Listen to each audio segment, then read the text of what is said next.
시청자 여러분 안녕하십니까? 티브로드 경기 뉴스입니다.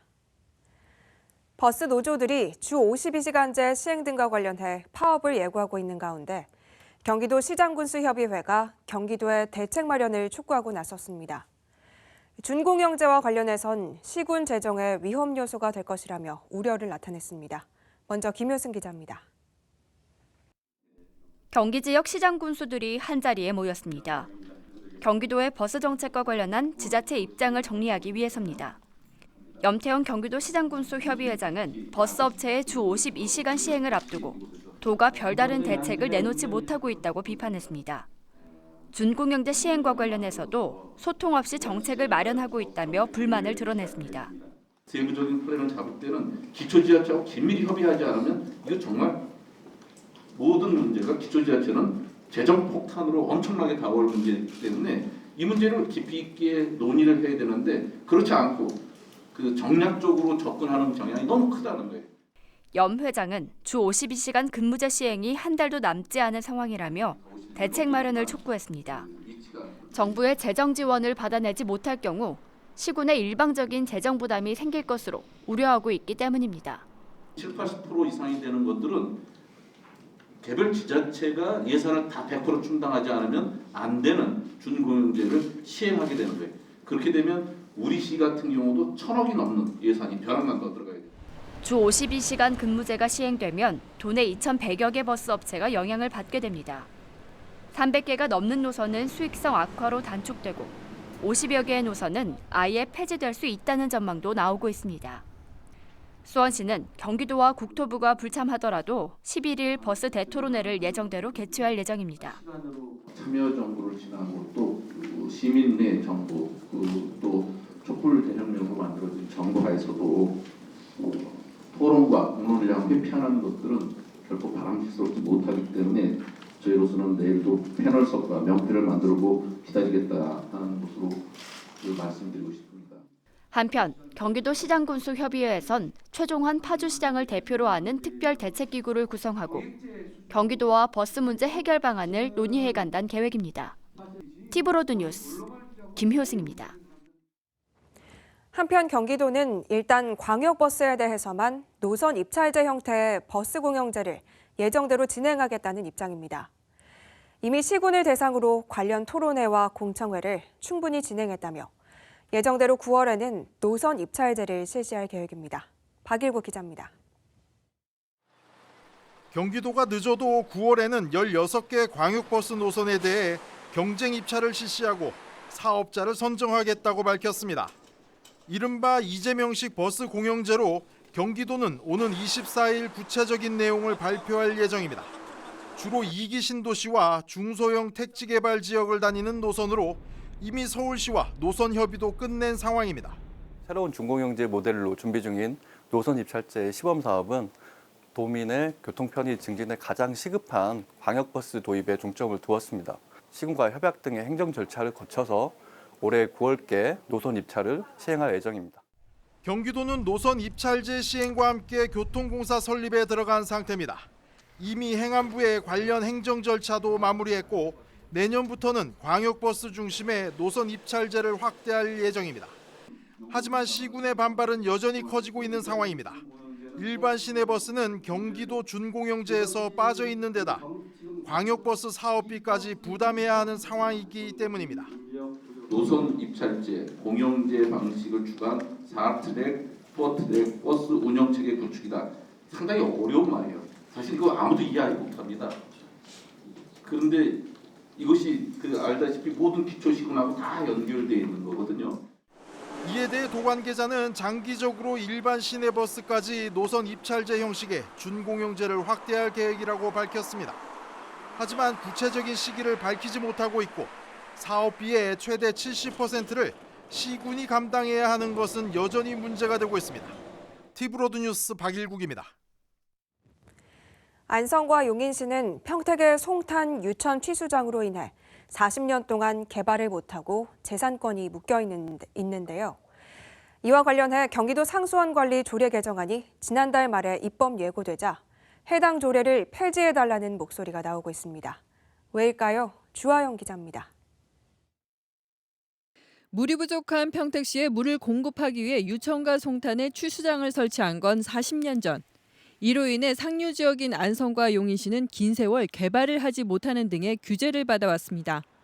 상하류 지역 간의 갈등을 해소하기 위해 지난해 3월 도 공무원과 정책협력관으로 구성된 상생협력추진단이 나섰지만 현재까지 이렇다 할 성과는 거두지 못한 실정입니다.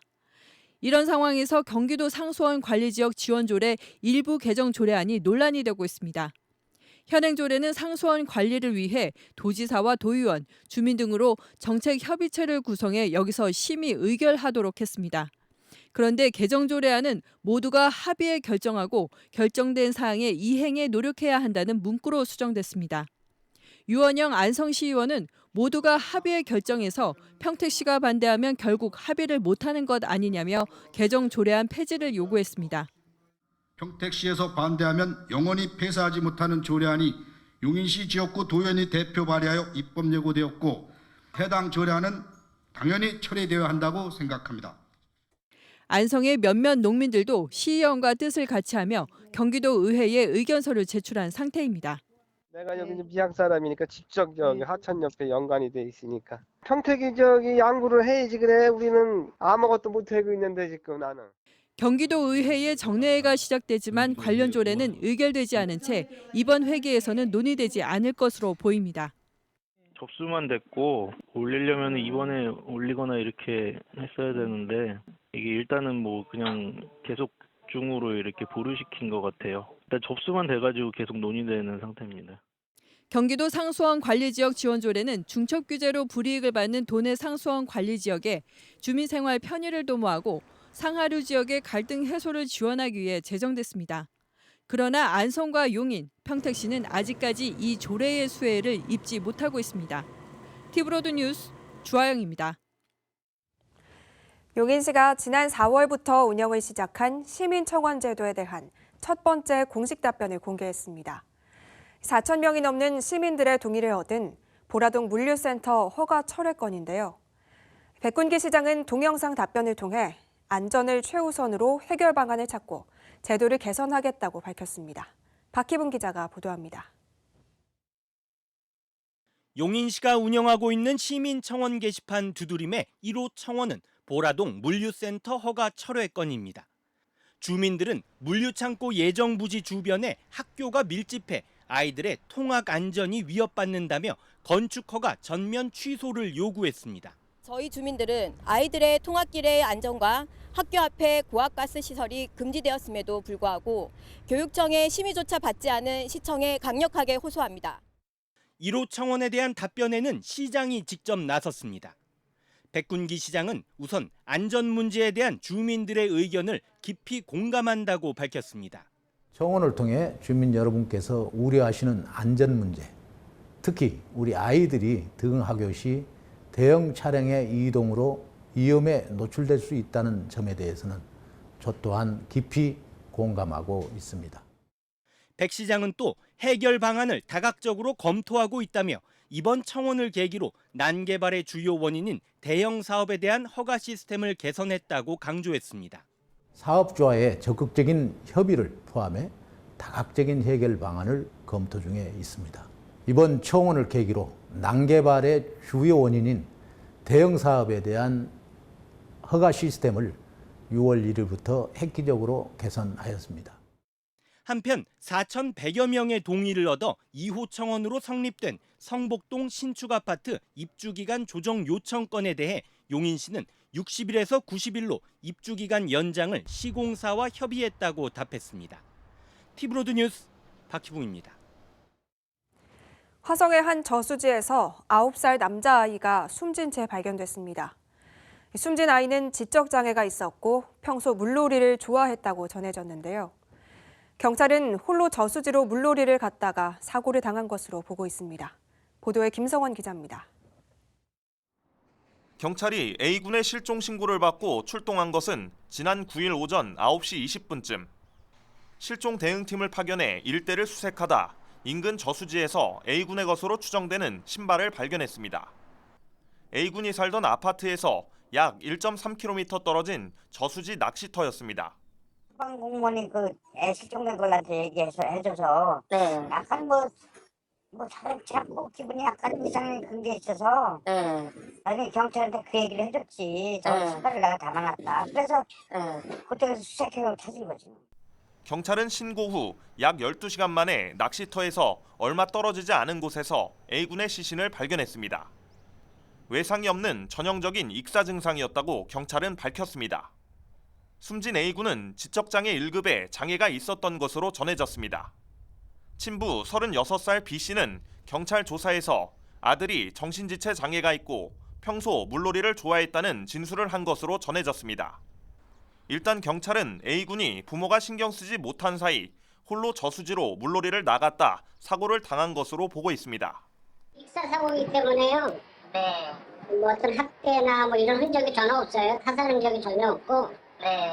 또 애가 또 물놀이를 좋아하기 때문에 물가 가서 놀다 그러는 거라고 이제 추정이 돼서. 경찰은 A군이 살던 아파트와 저수지로 이어지는 CCTV에서 A군이 홀로 이동한 것이 확인됐다고 밝혔습니다. 화성 서부경찰서 관계자는 부검 없이 단순 익사 사고로 사건을 마무리할 예정이라고 전했습니다. 티브로드 뉴스 김성원입니다. 안양시 호계동 호계시장 주변 시민들이 주차난과 공사먼지로 고통을 받고 있습니다. 덕현지구 재개발이 끝난 뒤에도 시장 주변의 주차 문제가 해결될지는 미지수입니다. 이재문 기자입니다. 안양시 호계동에 있는 호계시장입니다. 시장 주변 도로가 주차장으로 변했습니다. 차량이 한쪽 방향으로만 통행하고 있는 상황입니다. 공영 주차장은 이미 차량으로 꽉 찼습니다. 시장을 찾은 고객들은 주차할 공간을 찾아 여기저기를 헤매고 다닙니다. 몇 바퀴 돌고 오셨어요? 두 바퀴. 두 바퀴 도셨어요? 네. 그럼 지금 결국 주차 못 하시고 사모님만 들어가신 거네요? 네. 나오실 때까지 기다리시려고? 네. 왜 이런 현상이 벌어진 걸까? 호계시장 바로 옆에서는 덕현지구 재개발 철거 공사가 한창입니다. 시장과 가까운 곳에 승용차 106대가 주차할 수 있는 공영 주차장이 있었는데 재개발이 되면서 사용할 수 없게 된 겁니다. 현재 남아있는 27면 규모의 공영 주차장도 재개발 구역에 포함돼 사라지게 됩니다. 시장 상인들은 현재 남아있는 주차장 규모를 60면으로 늘려 임시로 사용할 수 있게 해달라고 요청하고 있습니다. 또한 덕현지구 재개발 구역 남쪽과 북쪽에 계획된 공영 주차장 2곳 중에 한 곳을 시장 가까이 재배치해달라는 요구입니다. 호계시장하고 거리가 너무 멀기 때문에 그래서 가까운 쪽에 꼭 주차장이 생기게끔 해주셔야 됩니다. 안양시는 임시 주차장 확대는 가능하지만 공영 주차장 재배치는 어렵다는 입장입니다. 지금은 조정은 어렵습니다. 지금 건축 심의까지 건축 계획이 다 끝난 상태예요. 건축물 철거 과정에서 발생하는 먼지와 소음도 골칩니다. 특히 음식물을 내놓고 팔아야 하는 상인들은 민감하게 반응하고 있습니다. 최근 들어서 좀 목이 따갑고 그래서 이제 좀 민원은 제기는 하는데 상당히 지금 뭐 내놓고 보시다시피 이런 내놓고 장사를 하는데 많은 문제점이 따르고 있습니다. 안양시 덕현지구의 철거가 본격화되면서 주민들의 소음과 분진, 주차난 해결을 요구하는 목소리가 커지고 있습니다. 티브로드 뉴스 이재문입니다. 비브리오 폐혈증이라고 들어보셨을 겁니다. 어패류를 날로 먹거나 상처난 피부가 오염된 바닷물에 접촉했을 때 감염될 수가 있는데 치사율이 50%에 이릅니다. 여름철을 앞두고 비브리오 폐혈증 감염되지 않도록 주의가 필요합니다. 조윤주 기자가 보도합니다. 지난해 비브리오 폐혈증으로 사망한 환자는 경기도에만 8명. 전국적으로는 47명이 비브리오 폐혈증에 감염됐는데 이 가운데 20명이 사망했습니다. 치사율 42.5%입니다. 이처럼 치사율이 높은 비브리오 폐혈증은 어패류를 날로 먹거나 상처가 난 피부가 오염된 바닷물에 접촉할 때 감염 위험이 높습니다. 비브리오 폐혈증은 구토나 설사와 같은 증상이 나타납니다. 또 수포 또는 출혈성 수포가 동반되는 등 피부 병변이 발생합니다. 특히 만성 간질환 등의 환자는 혈류 감염을 일으켜 사망까지 이르게 해 더욱 주의가 필요합니다. 실질적인 그 추세로 봤을 때는 50% 이상, 50% 이상이고 비브리오 폐혈증의 그런 정세인 그 발열, 구토, 그다음에 설사, 오한, 그다음에 하지, 부정, 그다음에 또 특이하게 또 우리 나타나는 게 이제 보통 이제 그 3일 정도 됐을 때 그때 이제 그 수포가 발생합니다. 이거에 그 수포가 발생하고 났을 때 꼭 병원을 찾아주시는 게 좋습니다. 특히 비브리오 폐혈증의 예방을 위해서는 어패류를 흐르는 수돗물에 씻고 충분히 익혀 소독과 위생을 철저히 해야 한다고 보건당국은 강조했습니다. 또 몸에 상처가 났다면 바다에 들어가는 것은 삼가야 합니다. 보건당국은 최근 서해 지역을 대상으로 진행한 검사에서 비브리오 폐혈증균이 3건이나 검출됐다며 안산시가 서해와 맞닿아 있는 만큼 각별한 주의를 당부했습니다. 티브로드 뉴스 조윤주입니다. 평택시는 평택항에 반입됐던 불법 수출 폐기물을 모두 처리했다고 밝혔습니다. 소각 처리한 폐기물은 모두 4,666톤으로 컨테이너 195대 분량입니다. 폐기물은 지난 4월 24일부터 처리하기 시작해 지난 10일까지 45일이 걸렸습니다. 평택시는 폐기물 처리에 쓴 10억 원을 해당 업체에 구상 절차를 거쳐 회수할 계획입니다.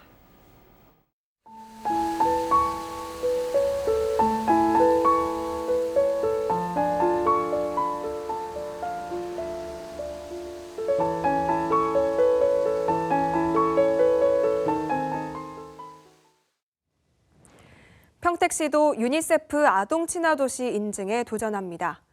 이미 조례를 제정하고 민관 추진위원회까지 구성했는데요. 이번에 지역의 관공서와 시민사회가 동참하기로 하고 협약을 체결했습니다. 이창호 기자의 보도입니다. 평택시가 유니세프 아동 친화 도시 인증을 위해 민관 업무 협약을 체결했습니다. 법원과 경찰, 소방 등 관공서와 공기업, 병원, 청소년 단체, 시민사회 등 16개 기관 단체가 참여했습니다. 이번 협약은 지난 4월 민간협의체인 아동친화도시 추진위원회를 구성한 이후 상호 이행을 위한 협약입니다. 평택시는 아동의 4대 권리인 생존권, 보호권, 발달권, 참여권을 적극 실천하는 도시로 발전해 나가고자 하는 것입니다. 평택시는 지난 3월 조례를 제정하며 아동친화도시 인증을 위한 절차에 들어갔습니다. 여기에는 10가지 원칙에 따라 정책과 예산을 수립해야 합니다. 18세 미만의 청소년과 아동의 의견을 들을 수 있는 아동 권리 전담 기구를 설치하고 아동의 인권을 대변하는 독립적인 인권 기구도 만들어야 합니다. 아동을 대상으로 한 정기적인 실태 조사도 실시해야 하며 아동 권리를 위한 전략도 수립해야 합니다. 따라서 협약에 참여한 기관 단체는 아동 실태 조사 등 아동 친화 도시 조성을 위한 정책을 마련하는 데 서로 협조할 생각입니다. 평택시에서도 이번에 아동 친화 도시, 아이들을 위한 아이들의 권리, 참여, 그리고 아이들이 안전하게 다닐 수 있고 환경이 정말 놀 권리를 줄 수 있는 그런 도시로 만들고자 저희가 이렇게 협약을. 평택시는 10가지 기준에 맞는 정책을 수립, 시행한 뒤 2021년 아동 친화 도시 인증을 받을 계획입니다. 지금은 어떻게 살기 좋은지, 머물기 좋은지, 여기서 얼마큼 같이 지내기 좋고 공존하기 좋은지 이런 것들이 이제 사는 공간의 핵심 가치 기준이 되기 때문에 이런 자리가 아마 평택을 변화시키고 바꾸는 데 아마 큰 역할을 하리라고 생각합니다. 현재 경기 지역에서 아동 친화 도시로 인증받은 지자체는 수원, 오산, 화성 등 5곳이며 평택과 용인, 이천 등 6곳은 인증 절차를 밟고 있습니다. 티브로드 뉴스 이창호입니다. 서해안 대표 축제인 화성 뱃놀이 축제가 5일간의 일정 끝에 막을 내렸습니다. 문화체육관광부의 2019년 문화관광육성축제로 선정된 뱃놀이 축제는 화성시 추산 24만 6천여 명이 다녀가며 성황을 이뤘습니다. 축제 가운데는 대형 유람선과 각종 보트 승선 체험이 큰 인기를 얻었습니다. 대규모 물총 싸움과 시민이 참여한 버스킹 공연도 찾는 이들의 눈길을 끌었습니다. 시는 축제 이후 화성시민 10명으로 구성된 시민 모니터링단과 함께 향후 발전 방향을 논의할 계획입니다. 용인시는 지난 10일 시청 에이스홀에서 자율방재단 발대식을 열었습니다. 시는 종전 193명이었던 자율방재단을 670여 명으로 대폭 늘리는 등 조직을 확대 재편했습니다. 각 구별 부단장을 선임하고 읍면동 단위 자율방재체제를 구축하는 등 지역의 재난 상황에 효율적으로 대처할 수 있도록 했습니다. 용인시 자율방재단은 지난 3년 동안 102회에 걸쳐 각종 예찰 활동과 응급복구, 사전 예방 활동 등에 940여 명이 참여했습니다.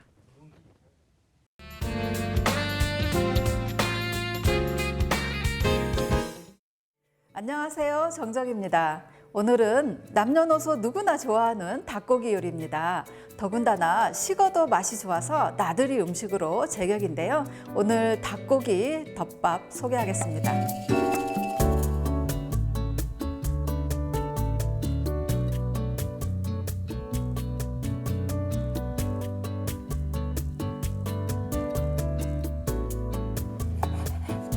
닭고기는 뼈를 발라내고 한 입 크기로 썰어줍니다. 여기에 소금, 후추, 청주, 생강즙, 허브로 밑간을 해줍니다.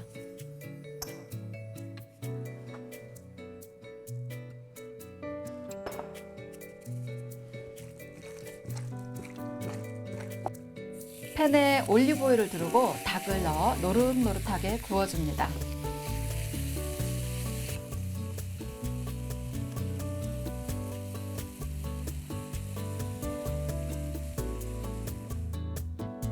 팬에 올리브오일을 두르고 마늘편, 마른 홍고추 다진 것, 양파 다진 것을 넣어 볶아줍니다.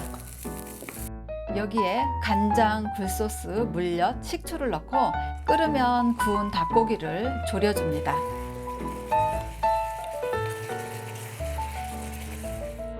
도시락통에 담고 다진 실파를 솔솔 뿌려 완성합니다.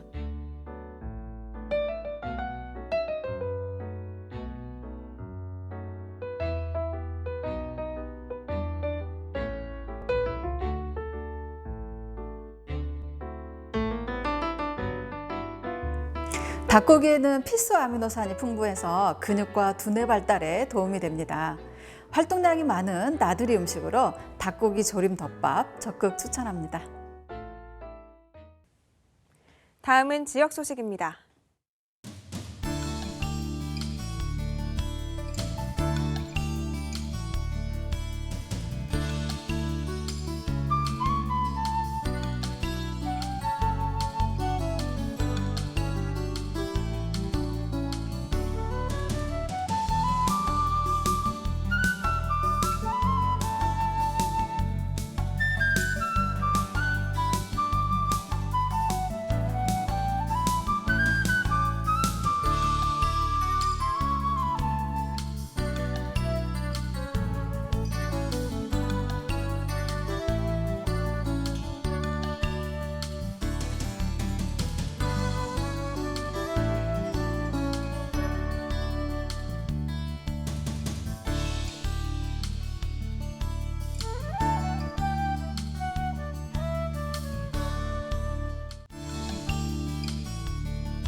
이상으로 티브로드 경기 뉴스를 마칩니다. 시청해주신 여러분 고맙습니다.